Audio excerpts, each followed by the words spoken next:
열왕기상 17장 1절로 7절의 말씀 공독하겠습니다. 길르앗에 우거하는 자 중에 뒤진 사람 엘리야가 아합에게 말하되 내가 섬기는 이스라엘의 하나님 여호와께서 살아계심을 두고 맹세하노니 내 말이 없으면 수년 동안 비도 이슬도 있지 아니하리라 하니라.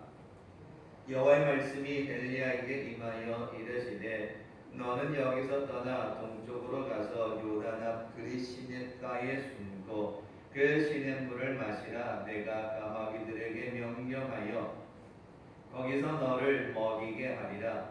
그가 여호와의 말씀과 같이 하여 곧 가서 요단 앞 그리 시냇가에 머물매 까마귀들이 아침에도 떡과 고기를 저녁에도 떡과 고기를 가져왔고 그가 시냇물을 마셨으나 땅에 비가 내리지 아니하므로 얼마 후에 그 시내가 마르니라. 아멘. 어릴 적 추억을 하나 떠올려 봅니다. 장날에 시장에 가면 많은 구경거리가 있었습니다.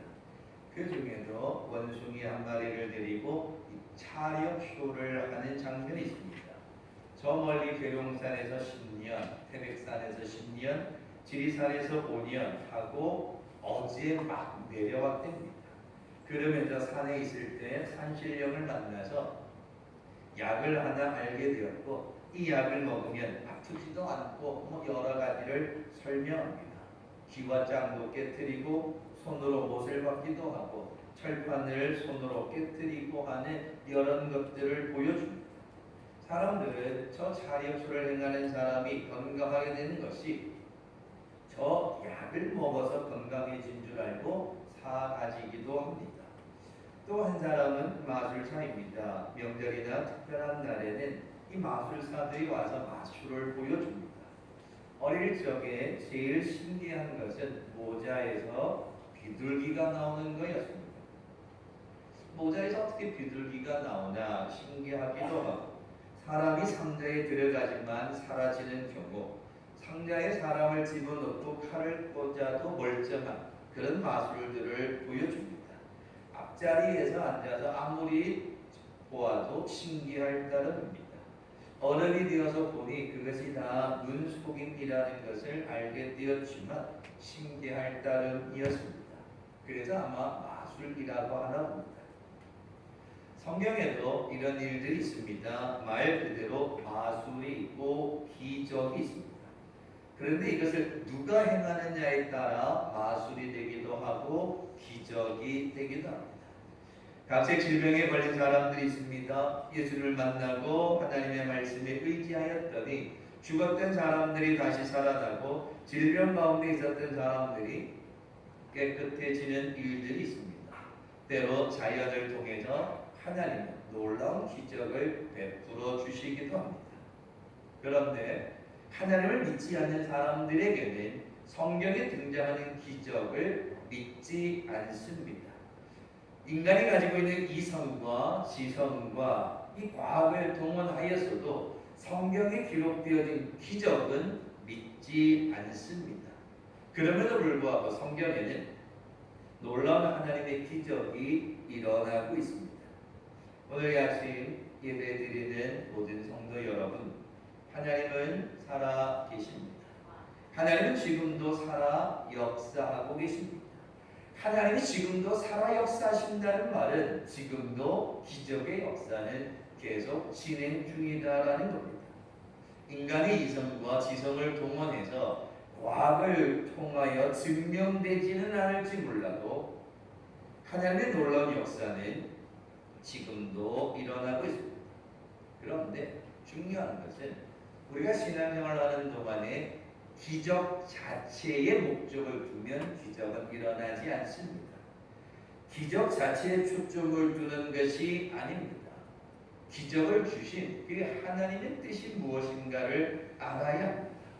하나님이 기적을 보여주신 것은 기적 그 자체가 아니라 기적을 통하여 우리에게 믿음을 원하신다는 겁니다. 모세를 한번 생각해 보십시오. 하나님께서 모세를 불렀습니다. 모세는 거절하였습니다. 자신은 말도 하지 못하고 능력이 없기 때문에 이스라엘 백성들을 이끌 지도자가 아니라고 거절하였습니다. 그때 하나님께서는 모세에게 지팡이를 던져라. 지팡이가 뱀이 됩니다. 그 뱀을 잡았습니다. 다시 지팡이가 되는 기적을 보여주셨습니다. 그리고 손을 품에 넣었다가 빼니 나병이 생겼습니다. 근데 그 나병이 생긴 손을 또 품에 넣었다 빼니 전과 같이 깨끗해졌습니다. 하나님께서는 모세에게 지팡이가 뱀이 되고 뱀이 지팡이가 되는 기적을 보여주시길 원하시는 것이 아니라 모세와 함께 하신다라는, 하나님이 지켜주신다라는 그 믿음을 보여주기를 원하셨던 겁니다. 하나님이 이스라엘 백성들을 사랑하셔서 애국을 탈출시키길 원하는 하나님의 뜻이 그 안에 있고 하나님에 대한 믿음을 가지길 원하셔서 기적을 보여주셨다는 겁니다. 예수님이 말씀을 전하실 때에 많은 사람들이 모여 들었습니다. 5천 명이 넘는 사람들이 말씀을 듣습니다. 시간이 언제 지나갔는지 배가 고픕니다. 예수님께서 주린 배를 채워주길 원하셨습니다. 그런데 들판이어서 아무것도 준비되지 않았습니다. 그때 등장한 것이 보리떡과 물고기입니다. 어린아이의 한 끼 식사에 지나지 아니하신 보리떡과 물고기였지만 예수님께서는 그걸 가지고 하늘을 우러러 축사하시고 기도하셨습니다. 그리고는 사람들에게 나누어 주었습니다. 놀라운 기적이 그 현장에 일어납니다. 아무것도 아니었던 보리떡과 물고기였지만 놀랍게도 그곳에 모인 수많은 사람들의 줄인 배를 채워주었고 심지어는 12광주리가 남았습니다. 그 기적의 현장에 있었던 제자들과 많은 사람들이 예수님을 왕으로 세우려고 합니다. 이런 기적을 행하는 사람이라면 우리의 왕이 되면 우리가 좋겠다. 예수님을 왕으로 세우고자 합니다. 그럴 때 예수님은 아니라는 겁니다. 예수님께서는 내가 왕이 되고 싶어서 오병이어의 기적을 보여주신 것이 아닙니다. 내가 왕이 되려고 기적을 행한 것이 아니라는 겁니다. 그 현장에 있던 그 많은 사람들이 하나님의 나라가 어떠한지, 하나님이 선포하시는 천국이, 예수님이 전하시는 그 말씀을 듣고 하나님을 믿는 믿음의 백성이 되라고 기적을 보여주신 거지 왕이 되려고 기적을 행한 것이 아니라는 겁니다. 오늘 이 말씀의 사건도 마찬가지입니다. 이스라엘의 아합 왕은 악한 왕이었습니다. 우상을 섬기고 악을 행하는 왕이었기 때문에 하나님이 이 아합 왕이 좀 깨닫기를 원하셨습니다. 그래서 엘리야 선지자를 통하여 가뭄을 선포하게 하셨습니다. 가뭄이 오게 되었으면 농작물이 자라지 않고, 농작물이 자라지 않으면 먹을 양식이 없고, 먹을 양식이 없으면 백성이 굶주리게 되고, 백성이 굶주리게 되면 왕에게 불평을 말하게 되고, 왕에게 불평하기 시작하면 반역이 일어날 수 있고, 반역이 일어나면 왕의 자리에서 쫓겨날 수 있습니다. 단순히 가뭄이 선포된 게 아니라 아합 왕의 입장에서는 반역이 일어날지도 모른다는 위기의 상황입니다. 그래서 가뭄을 선포한 이 엘리야를 죽이기를 원했습니다. 그러니까 엘리야 선지자를 죽이기를 원한다는 그 아합 왕의 생각을 하나님이 아시고, 엘리야야 요단가에 있는 그리 시내가에 숨어 있어라 하나님이 말씀하셨습니다. 그리고는 그리 시내가에 숨어 있는 엘리야 선지자에게 하나님 말씀하시기를 걱정하지 말아라. 내가 까마귀들을 통하여서 아침 저녁으로 챙겨주겠다. 아침 저녁으로 떡과 고기를 챙겨줄 것이니 걱정하지 말라. 이런 이야기를 합니다. 이 장면에서 여러분 한번 좀 생각해 보십시오. 요즘은 문명이 발달하다 보니 이 하늘에 날아다니는 이 드론이 많습니다. 물건을 배달하는 일을 이제 드론이 하게 될 겁니다. 사람이 이동하는 수단으로 드론이 움직일 겁니다. 음식을 배달하는 일도 드론이 할 것이며, 영화나 드라마 촬영 장면에 보면 이 드론이 많은 역할을 합니다. 심지어는 전쟁 때 이 드론이, 무인 드론이 떠서 이 미사일을 발사하기도 합니다. 이 바이러스 때문에 식당에 가보면 로봇이 음식을 배달하는 곳이 있기도 합니다. 로봇이 움직이면서 손님이 있는 곳에 음식을 배달합니다. 자, 그러면 로봇이 음식을 배달하고 드론이 물건을 날라준다면 이성적으로, 지성적으로, 과학적으로 생각해도 고개를 끄덕일 겁니다. 이 드론이 배달한다는데, 로봇이 배달한다는데, 그건 과학적으로 되지, 증명이 되지. 그 사람들은 인정하려 할 겁니다. 만약에 하나님께서 엘리야야, 너 시냇가에 꼼짝도 말고 숨어 있어라. 내가 드론을 띄워가지고 아침에도 떡과 고기를, 저녁에도 떡과 고기를 내가 드론을 띄워가지고 너한테 몰래 배달해 줄 테니까 그 그리 시냇가에 꼭꼭 숨어 있어라 라고 성경이 기록되었으면 오늘날의 사람들이 그럴 수 있겠다. 그래, 그럴 수 있겠다라고 생각할 겁니다. 그런데 오늘 하나님께서는 드론이 아니라 까마귀를 통해서 그렇게 하시겠다는 겁니다. 많은 새들이 있는데, 많은 동물이 있는데 왜 하필이면 까마귀가 떡과 고기를 배달하게 할까? 까마귀는요, 매우 개걸스러운 짐승으로 시체와 썩은 것을 즐겨 먹어치우는 새가 까마귀라고 합니다. 노아 방주를 생각해 보면요, 홍수가 임했습니다. 방주가 떠다닙니다. 물이 다 빠졌는지 아닌지 창문을 열어서 노아가 새들을 보냅니다. 처음에는 새들이 물이 가득 차니까 그냥 돌아옵니다. 또 보냅니다. 이 새들이 날아다니면서 물이 다 빠졌으면 먹을 게 있지 않겠습니까? 그런데 이 까마귀가 돌아오지 않습니다. 왜? 이 물이 다 빠지니까 떠다녔던 시체들, 다 썩은 것들, 그거 먹느라고 이 까마귀가 돌아오지를 않습니다. 까마귀에게 음식을 맡긴다는 것, 고양이에게 생선을 맡기는 것과 같다는 겁니다. 누가 봐도 이성적으로, 지성적으로 까마귀에게 떡과 고기를 맡긴다? 안 맞는 겁니다. 이치가 안 맞는 겁니다. 자기가 다 먹어치우지 절대로 누구에게 주는 일이 없다고 합니다. 그런데도 불구하고 숨어있는 엘리야에게 사람을 통해서가 아니라 하나님께서 까마귀를 통하여 아침 저녁으로 먹을 양식을 공급해 주겠다는 겁니다. 누가? 하나님. 왜?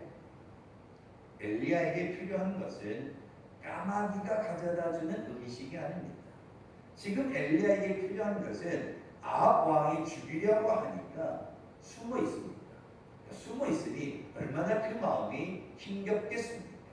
그런데 그 개걸스러운 짐승이 지 혼자 다 먹어치우는 그 까마귀가 아침 저녁으로 떡과 고기를 배달해 준다는 건 하나님이 엘리야를 지켜주신다는 거요. 엘리야에게 하나님이 너를 지켜주시니 흔들리지 말라는 믿음을 보여주기 위해 그와 같은 기적을 하나님이 허락하신 거였습니다. 애굽을 탈출한 이스라엘 백성들이 홍해 앞에 다다릅니다. 홍해에 빠져 죽게 될지 쫓아오는 애굽 병사에게 잡혀갈지 모를 위기의 상황입니다. 그때 하나님께서 모세에게 명령하신 것이 무엇입니까?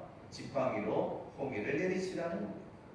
그게 과학적으로 가능한 일입니까? 불가능한 일이죠. 그리고 모세 이전에 이런 일이 있었다면 모세가 아마 그냥 그대로 행하였을지도 모릅니다. 누가 지팡이로 물을 내리칠 수 있겠습니까? 아무리 인간의 생각으로 해도 상식적으로 맞지 않는 일입니다.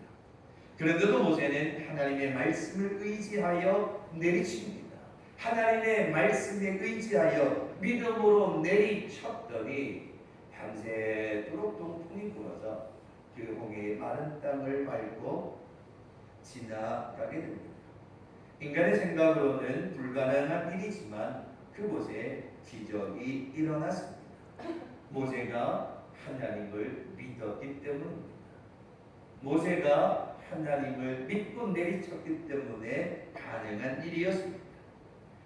여리고성이 어떻게 무너졌습니까? 이스라엘 백성들은 그저 도는 것밖에 없었습니다. 돌 위에 돌 하나 남지 않고 무너지는 일에 폭탄이 쓰여진 것도 아닙니다. 어떤 무기가 작용한 것도 아닙니다. 이스라엘 백성들은 그저 하나님의 말씀을 믿고 여리고성을 도는 것밖에 하지 않았습니다. 그 외에도 성경 많은 곳에 기적들이 등장하고 있습니다. 그런데 여러분, 성경에 무슨 기적이 일어났다, 어떤 누구에게 기적이 일어났다, 어떤 기적의 내용이냐, 그게 중요한 게 아닙니다. 성경을 기록한 목적이 누구에게 기적이, 누구에게 어떤 내용이, 이런 기적의 제목이, 사람이 중요한 게 아닙니다. 기적에게 기적이 일어나기 위해 필요한 것이 딱 하나 있습니다. 그건 믿음입니다. 기적이 일어나는 일에 많은 것이 필요한 것이 아닙니다. 하나님을 믿는 믿음, 그 딱 하나입니다. 엘리야가 까마귀가 먹을 것을 공급해 줄 거라고 하나님을 믿는 믿음으로 시냇가로 숨어 들어가게 됩니다. 모세도 하나님이 지켜주신다는 믿음으로 내리십니다. 오병이어의 현장에서도 하늘을 우러러 축사할 때 하나님이 베풀어 주실 거라는 믿음이 주님께 있었습니다. 여리고성이 무너지는 일에도 필요한 것은 무기가 아니라 믿음이었습니다. 그 믿음이 기적의 역사였습니다. 그런데 안타까운 것은 오늘 우리에게는 그 겨자씨만한 믿음이 없다는 겁니다. 그 겨자씨만한 믿음이 없음이 우리의 문제일 뿐입니다. 예배드리는 성도 여러분, 우리에게도 기적이 일어납니다. 그 이유는 하나님이 지금도 살아계시기 때문입니다. 기적의 주인공이 될 수 있기 위해서는 다른 것이 아닙니다. 믿음입니다. 믿음이 회복되어야 하고 신앙이 회복되어야 합니다. 믿음이 회복될 때 기적이 일어나고 이적도 일어나고 축복도 일어납니다. 물길을 걸어가는 베드로가 빠진 이유가 무엇입니까? 의심하는 믿음 때문에 그는 물에 빠졌습니다. 엘리야 선지자나 모세나 기적을 경험한 사람들의 공통점은 무엇입니까? 믿음. 우리가 사는 세상 기적이 필요합니다. 바이러스로 인하여서 생각지 못한 어려운 일들이 우리 가운데 있습니다. 이런 어려운 형편 가운데 사람의 여러 지식을 동원해 보지만 바이러스의 변이를 이겨내지 못합니다. 그러면 어떻게 해야 이길 수 있을까? 지금 우리에게 필요한 것은 하나님의 기적과 같은 은혜입니다. 그 기적과 같은 은혜가 있기 위해서 우리에게 많은 것이 필요한 것이 아닙니다. 단 한 가지, 하나님을 믿는 믿음입니다. 왜? 하나님은 살아계시기 때문입니다. 여러분, 성경 창세기로부터 계시록에 하나님의 역사가 있습니다. 근데 우리가 하나님은 살아계십니다라고 생각하는데 그 믿음이 없으면 어찌 되겠습니까? 기적은 일어나지 않습니다. 하나님이 살아계신다는 뜻은 이 성경 66권 안에 기록되어진 그 사람들에게만 일어난 기적이 아닙니다. 이 성경 66권에 기록되어진 사람들에게만 일어난 기적이라면 하나님은 살아계시지 않습니다. 그러나 하나님이 살아계신다는 건 이 사람들에게도 역사가 일어났듯이 오늘 우리도 하나님을 믿는 믿음으로 나아가면 다 잊어버릴지라도 하나님이 지금도 살아계신다는 그 사실 하나만을 믿는 믿음이 있으면 우리에게는 하나님의 놀라운 기적이 일어난다는 것. 그래서 우리에게 필요한 것이 무엇이냐?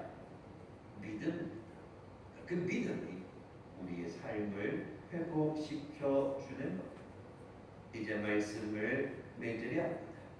하나님은 지금도 살아 역사하십니다. 그 사실을 믿어야 합니다.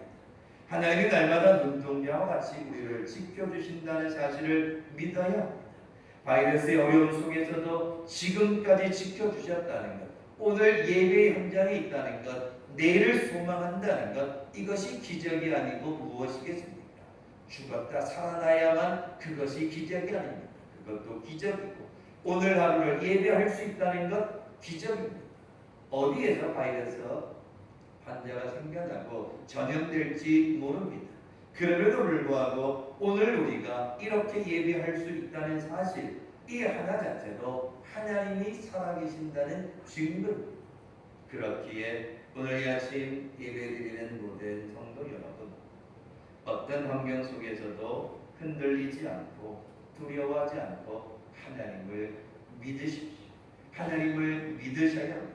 그 믿음이 기적의 시작입니다. 믿음 없이는 기적이 일어나지 않습니다.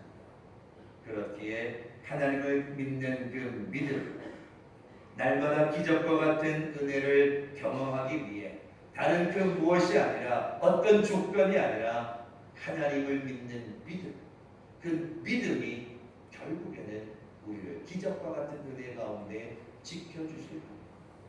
힘들죠? 어려울 때 무엇을 붙잡으시겠습니까? 어디에서 은혜가 있고 어디에 기적이 있습니까? 하나님을 믿으십시오.